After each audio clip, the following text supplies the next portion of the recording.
Ito ay rated SPG. Striktong patnubay at gabay ng magulang ang kailangan. Maaaring may masiselang tema, lengguwahe, karahasan, sexual, horror o droga na hindi angkop sa mga bata. Nagdududa na si Tanggol sa kilos ni Rocky Boy. Hinanap nga nila si Mang Donato at bigla lang itong naglaho. Napalaisipan ni Tanggol paano nakapasok si Rocky Boy sa loob ng bahay kung wala namang tao. Nagkunwari si Tanggol na naniniwala kay Rocky Boy. Lumapit si Tanggol sa patalim dahil alam niya na si Rocky Boy lang ang makatulong sa kanya. Hinala ni Rocky Boy sila Tanggol sa isang lugar na tahimik. Doon tahimik na nagbuo ng plano si Ramon at Tanggol. Unang pa siya ni Ramon na wala silang ititira kahit isa sa mga gerero. Tambangan umano nila ang mga gerero kapag matyempuhan nila. Habang si Rocky Boy ay tahimik na nagmamasid sa plano nila Ramon at Tanggol. Sa kabilang banda sa presinto, walang pag-alinlangan na kinausap ni Punggay ang kanyang kaibigan na si Chona. Sinabi niya ang kanyang plano na handa umano siyang tumulong kay Tanggol. Siya mismo ang magdadala sa mga gerero sa harap ni Tanggol. Ngunit hindi na malaya ni Punggay na narinig pala siya ni Hector Victorino. Naman nagdududa na itong si Hector Victorino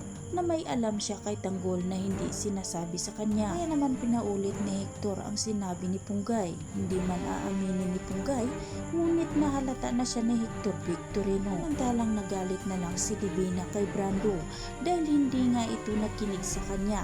Inilabas talaga ni Brando ang mga sikreto ng mga gerero. Kalat na kalat nga ang kanyang video live at saan-saan na ito nakarating. Sa kabilang banda sa mansyon ng mga gerero, nanood nga ng balita si Don Gustavo. Ngunit bigla na lang uminit ang ulo ni Don Gustavo nang napanood niya ang live ni Brando. May pinakita si Brando nakatibayan kung gaano kalaki ang ninakaw ng mga gerero sa taong bayan. Hinarap ni Don Gustavo si Miguelito at sinisisi sa lahat ng mga kapalpakan at dahil galit na galit nga ang mga tao sa mga gerero. Sa galit ni Don Gustavo, sinabi niya kay Miguelito na mas karapat dapat umano si Tanggol na mamumuno sa kanilang bayan. Sumigaw sa galit si Miguelito at gusto niya sanang saktan si Don Gustavo. Dahil nasasaktan si Miguelito at hindi niya matanggap na mas pabor si Don Gustavo kay Tanggol. Sigawan, nagsisihan at muntik nang nagsakitan.